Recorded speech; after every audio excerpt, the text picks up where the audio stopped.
money management is your thing. Absolutely. I've been, you was talking about money management and your father, helping you with the money management thing, and you going through a couple trials and tribulations, but also just me myself, and if I had like $5,000, nigga, and I had to do some shit, nigga, I'm done. I'm chilling. I might spend that shit in a couple weeks, 3 weeks though, but you was. You know what I'm saying? You was like nailed like a needle just with that shit. Just Nick picking at it like, I don't know how you know what I'm saying? Where you learned that from your father? Yeah, so my dad was an investment banker. So I had the cheat code of how money really worked, you know what I mean? So it was always just like, listen, don't live off of the now, live off of protecting the future. So I had done a TV show called Boss with Kelsey Grammer and T.I. And Sanaa Lathan. So we did that for 2 years. And I made some bread, so that's the audition that I really didn't. I walked in and got the role. Like I had never acted before. That was my first audition. So I just come into new money. So I'm getting 6 figures, not really knowing what I'm getting paid for, just trying to figure it out. And this is where it was like, yo, bro, you either gonna sink or swim in this situation because they paying you to figure out how to be an actor, but you're just naturally gifted. So just keep doing whatever it is. So the show gets canceled. And my dad was like, listen, like, again, he knows I'm mad competitive. So he was like, all the money that you made from this show, we're going to put it up and save it.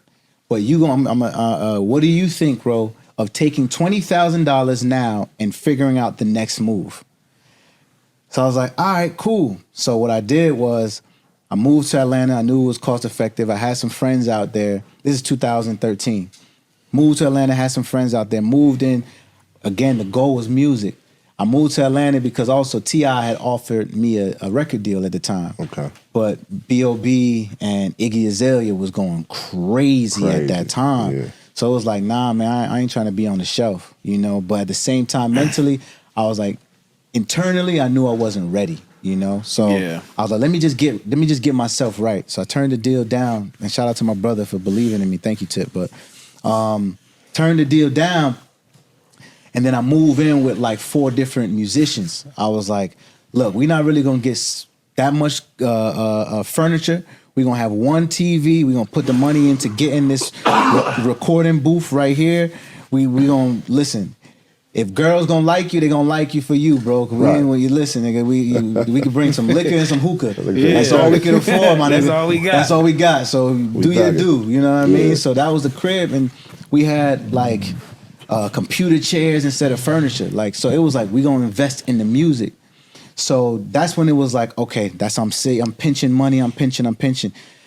But nothing is happening over 9 months. We're just recording, but nothing is happening. I wasn't lit enough to go host a party yet. I could go to Chicago and get a quick bag because the show was in Chicago, but nowhere else nationwide was taking me in. So what happened was I'm down to $2,000. What's up, guys, man? Join the millions of fans that played on Underdog last year. With their pick'em game, you can win money by making sports picks. It's time to turn those picks into cash by going higher or lower on player stats like touchdowns, receiving yards, interceptions, and much more. You can win up to 1,000 times your money. Sign up now and deposit using promo code FMW to get $1,000 in bonus cash and a free pick. Don't worry about nothing. And my agent calls me. He's like, yo, bro, like, there's a TV show called Power that really like you. Like, I don't know. What do you want to do? I'm like, yeah, let's do it. Where is this? Is in Atlanta? What's up? He was like, nah, nigga, you got to fly yourself to L.A. tomorrow.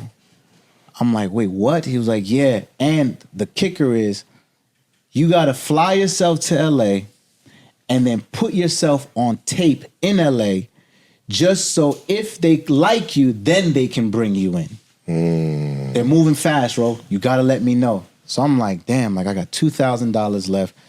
I'm freaking out. I'm like, yo, if this don't work, I'm asked out. The money, my pops put the money away. I gotta figure out, my pride is too crazy to say, yo, let me re-up and get more.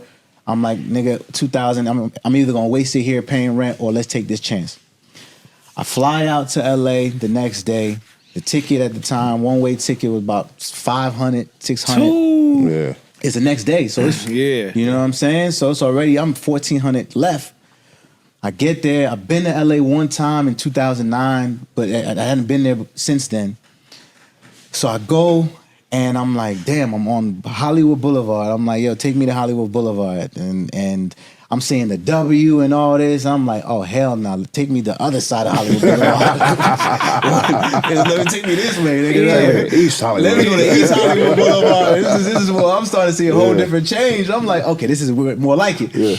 And I pull up, man, and it was this motel that was so nasty, like viciously disgusting. But I walk in and I'm like, hey, man, like, how much is it for a night?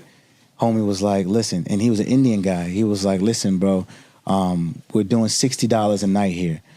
I said, my dog, I got $1,400, man. I can't afford 60 tonight.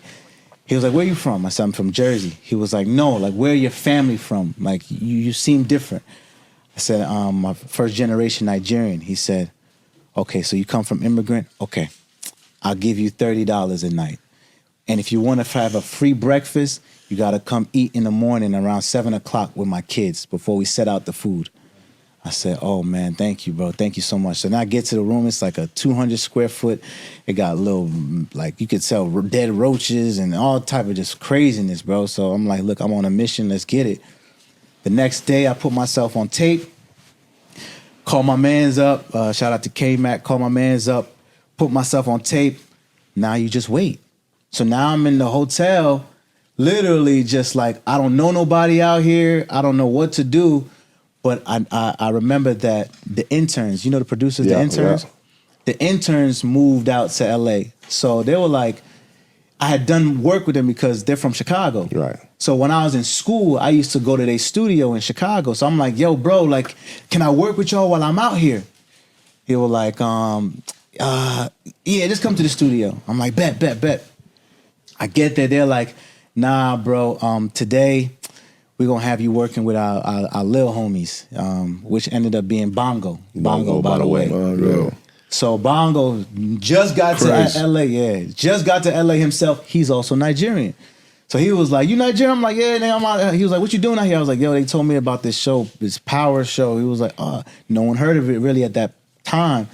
He was like, okay, you acting? I'm like, yeah, man. He was like, all right, well, Cosign told us to lock in and figure something out, so let's figure it out. I'm like, all right, let's do it, bro. And then that's when he starts making the beat to Lotto, the record that got me signed to 50. So during that time, so we make the record, don't think much of it. We like, yeah, we got to smash, but you think any artist feel like they got to smash every time they make a record. So I'm like, cool, we make a dope record.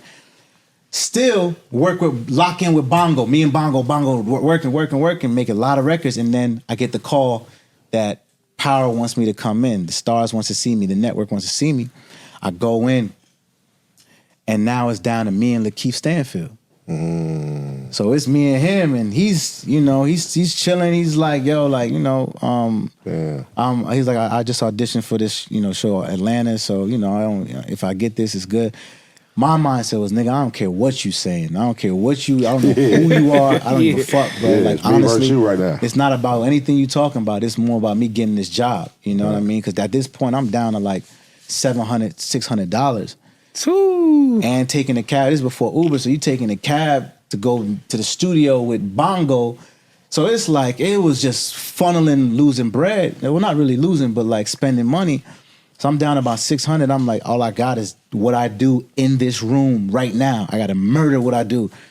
And I just went crazy, bro. And the rest is history. But that record, so during that time, I tell artists or anybody, always bet on yourself, because if I didn't take that chance, I wouldn't have gotten a job.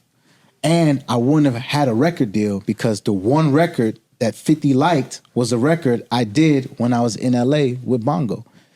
You get me? So two things happened from me betting on myself on my last dollar.